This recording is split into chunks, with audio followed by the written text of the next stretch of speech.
Glade has just received a massive new update, and in this video I'm going to break down everything you need to know, from exciting new features to performance improvements, and even some huge news about the game's future.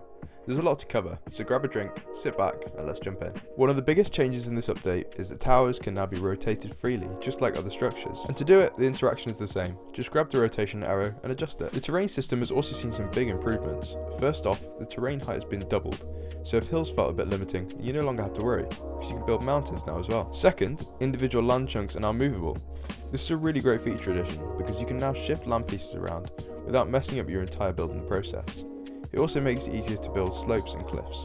And here's a nice little touch for those of you who love the fine details. Chimney smoke can now be toggled on and off. Using the colour and texture tool, you can now choose whether your chimney billows smoke or stays completely clean. If you're a Steam Deck user, then good news. Glade is now officially verified, meaning it runs flawlessly on Steam Deck. And that's not all. Xbox and PlayStation controllers are now fully supported.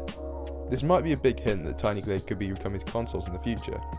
If you'd love to see Glade on consoles, let me know in the comments. Another small but really useful change, the border that marks the edge of your Glade can now be toggled on or off in settings. Not only that, but it's also been updated from a solid line into a dashed one, making it much less intrusive. Personally, I like keeping it off, because it makes the game feel more immersive.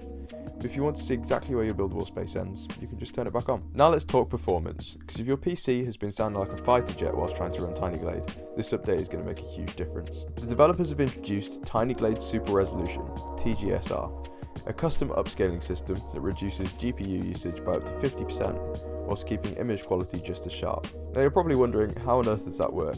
Well, instead of rendering at full resolution, the game renders at a low resolution, and then upscales it, similar to how DLSS and FSR work in modern games. This means better performance, quieter fans, and smoother gameplay, especially on lower end GPUs. So if you've been struggling with performance, definitely turn TGSR on in settings. It can make a massive difference. Of course, with every update comes a wave of bug fixes and small improvements. The developers have listed all the small bugs that they've fixed on the Steam page, so if you want to check it out, the link will be in the description. They've mentioned a lot of minor glitches that have been smoothed out, making the game feel more polished and stable. If you've noticed any specific bugs that got fixed, let me know in the comments. And now for some really exciting news. Glade has been nominated for a BAFTA Games Award in the Technical Achievement category. It's competing against huge titles like Call of Duty Black Ops 6, Astrobot, and Black Myth Wukong. This is a massive achievement for such a small game, and honestly, it's really well deserved. The developers have put so much love and passion into this project, and it's amazing to see it getting all the recognition it deserves. That just about wraps up everything for this Glade update. If you enjoyed, then be sure to drop a like, subscribe. Thanks for watching, I'll see you in the next one.